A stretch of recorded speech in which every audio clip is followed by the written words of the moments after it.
여러분 안녕하십니까. 당초 전쟁을 단기간에 끝낼 거라던 공언과 달리 2주를 넘긴 미국이 이란의 요충지를 향해 다시 한번 대규모 공습을 단행했습니다. 이번 표적은 이란 원유 수출의 90%를 책임져 보물섬이라고 불리는 하르그 섬이었습니다. 호르무즈 해협 봉쇄를 풀기 위해 군사적 압박을 가한 건데요. 다음 주 이란에 대한 대대적인 공격을 예고하며 공세 수위를 최대한으로 끌어올렸습니다. 먼저 김현지 기자가 보도합니다. 미국이 이란의 대표적인 원유 수출 터미널이 있는 하르그 섬을 공격했습니다. 이란 원유 수출의 약 90%를 책임져 이란 경제의 생명선이라 불리는 섬입니다. 도널드 트럼프 미국 대통령은 현지 시간 13일 SNS에 이란의 전략적 요충지인 하르그 섬에 중동 역사상 가장 강력한 폭격을 퍼부었다고 밝혔습니다. 그러면서 군사시설을 제거했을 뿐 석유 기반 시설은 파괴하지 않았다고 했습니다. 하지만 누구라도 호르무즈 해협 통과를 방해한다면 즉각 이 결정을 재고할 것이라고 경고했습니다. 호르무즈 해협 봉쇄를 풀기 위해 사실상 이란의 숨통을 조인 셈입니다. 여론전에도 나섰습니다. 트럼프 대통령은 이란이 완전히 패배해 합의를 원한다며 하지만 받아들일 수 있는 합의는 아니라고 주장했습니다. 다음 주 대대적인 추가 공격도 예고했습니다. And we're going to be hitting them very hard over the next week. 실제 뉴욕타임스 등은 미 해병 약 2,500명을 태운 군함이 중동으로 이동하고 있다고도 보도했습니다. 미국 정부의 이란 체제 전복을 위한 작전도 계속되고 있습니다. 미 정부는 이란의 새 지도자 모즈타바 하메네이 등에 최대 150억 원의 현상금까지 내걸었습니다. We know the new so-called not-so-supreme leader is wounded and likely disfigured. 트럼프 대통령은 이란이 무기를 내려놓고 남아있는 것을 지키는 것이 현명할 것이라며 항복을 압박했습니다. MBC 뉴스 김현지입니다.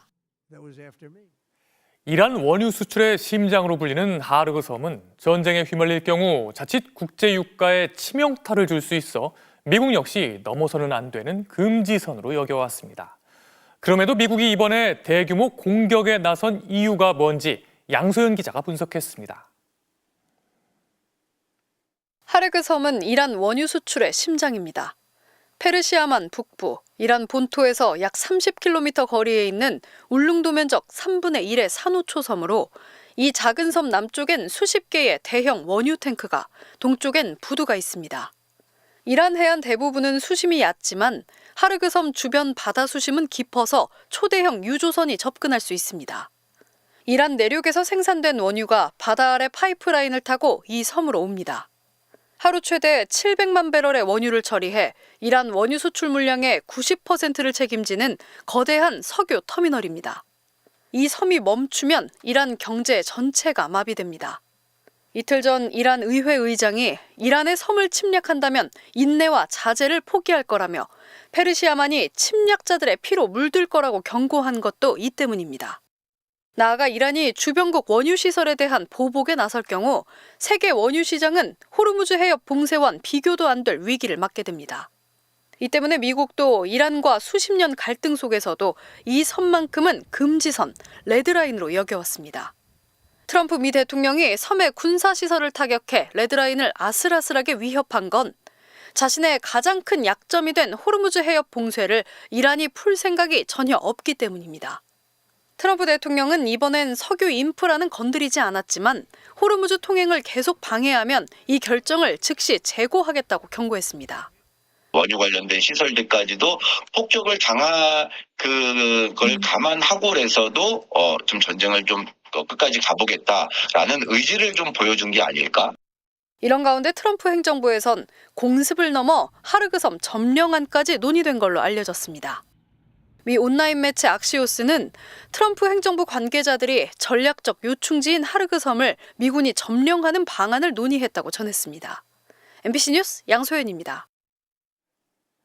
이란도 즉각 맞대응에 나섰습니다. 미국과 관련된 중동의 석유 시설들을 파괴하겠다고 위협했는데요. 이란 수도 테헤란에선 폭격 속에서도 친정부 시위대가 모여 결사항전을 다짐했습니다. 구민지 기자가 보도합니다. 불타는 미국과 이스라엘 국기 너머로 검은 연기가 피어오릅니다. 이스라엘을 규탄하는 국제 쿠드스의 날, 대규모 친정부 시위가 열린 이란 테헤란 페로도시 광장 인근에 폭탄이 떨어진 겁니다. 시위 참가자들은 폭발에도 아랑곳하지 않고 결사항전을 외쳤습니다.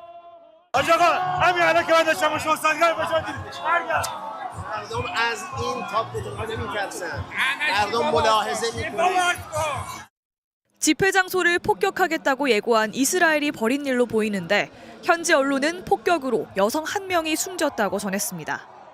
ما تا آمریکا رو از این مملکت از این خاورمیانه بیرون نکنیم آروم نمیگیریم. 원유 수출의 핵심 거점인 하르그 섬이 공격당하자 이란도 즉각적인 맞대응을 선언했습니다. 이란 혁명수비대는 성명을 내고 석유 시설이 공격받는다면 미국과 협력하는 석유 기업들의 시설도 잿더미로 만들겠다고 경고했습니다. 한편 미국은 아직 공식 석상의 모습을 드러내지 않은 이란의 새 최고 지도자 모즈타바 하메네이가 크게 다쳤을 거라고 주장했습니다. We know the new so-called not-so-supreme leader is wounded and likely disfigured.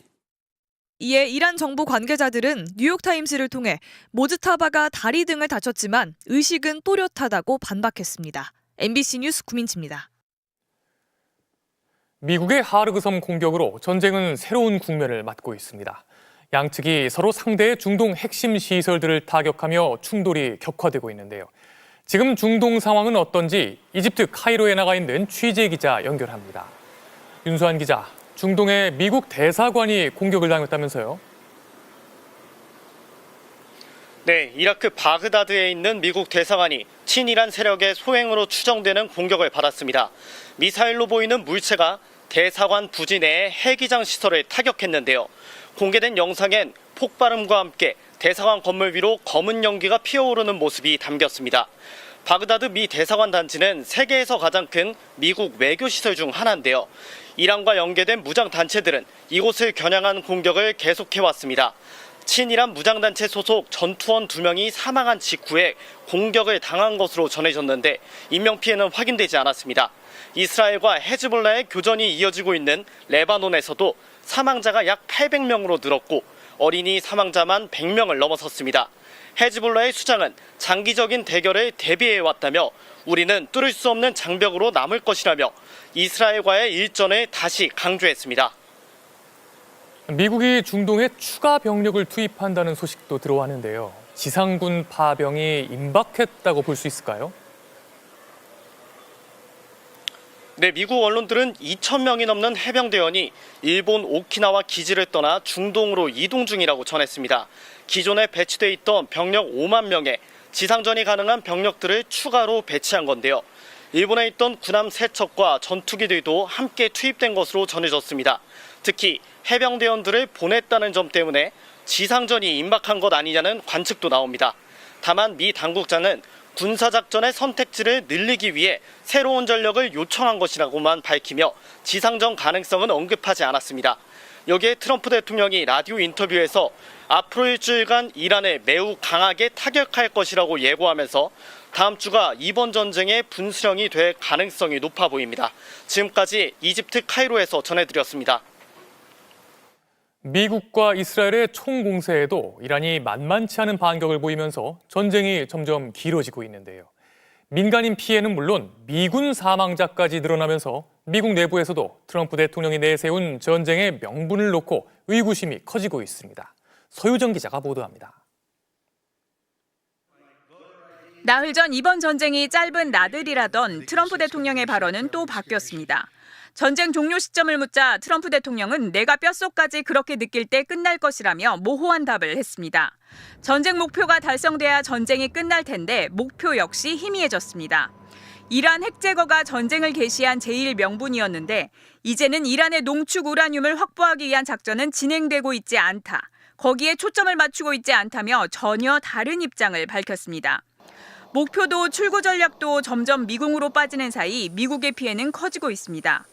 이틀 전 이라크 서부에서 발생한 미군 공중급유기 추락 사고로 탑승자 6명이 모두 숨진 것으로 확인됐다고 미 중부사령부가 밝혔습니다.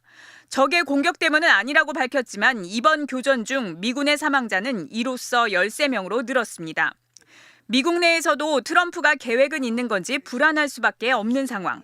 미 정치 매체 악시오스는 지난 11일 트럼프 대통령이 G7 정상들에게 이란이 곧 항복할 것이라고 했지만 그 발언 하루 뒤 이란 새 최고 지도자가 항복은커녕 피해 복수를 다짐하면서 호르무즈 해협 봉쇄를 계속하겠다고 했다며 트럼프의 전망과 현실의 괴리를 비판했습니다. همچنین قطعاً همچنان از اهرم مسدود کردن تنگه هرمز باید استفاده شود. 여기에 부통령이 전쟁 개시를 반대했다는 백악관 내 시각차까지 뒤늦게 보도되는 등 시작부터 확신 없는 전쟁이 아니었냐는 의구심이 미국 내부에서도 커지고 있습니다. 오늘 정리해드린 뉴스 내용이 도움되셨나요? 좋아요와 알림 설정은 더 깊이 있는 분석 영상을 만드는 원동력이 됩니다.